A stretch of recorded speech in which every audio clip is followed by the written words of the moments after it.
Yvan Blot, bonjour. Est-ce que vous pourriez nous expliquer un petit peu les raisons de votre engagement aux Volontaires pour la France que vous co-présidez avec le général Antoine Martinez?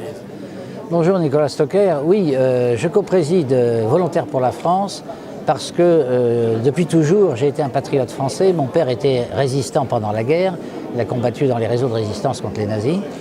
Et aujourd'hui, je considère que la France est très menacée dans son identité. Nous avons un parti de l'étranger qui tient la plupart des pouvoirs. Et face à ce parti de l'étranger, il est important qu'il y a des réseaux. Il faut que les citoyens patriotes organisent aussi leur propre réseau. Et c'est le cas de Volontaires pour la France. Et donc c'est pour ça, c'est une association patriotique, ce n'est pas une association politique. Je pense qu'il est indispensable d'avoir des associations politiques de ce type.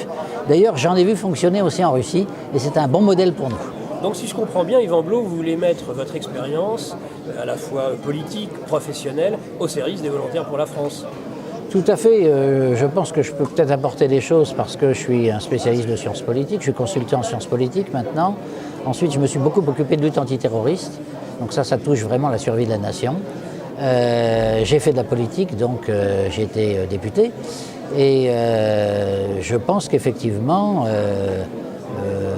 mon expérience, puisque je suis plus tout jeune, peut servir effectivement les Volontaires pour la France.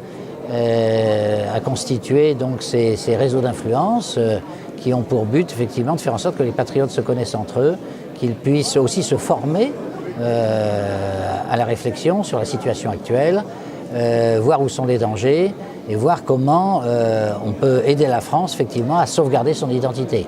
Je crois que tout ça, ça fait partie des objectifs de Volontaires pour la France et ça me paraît suffisamment important pour que j'y consacre du temps.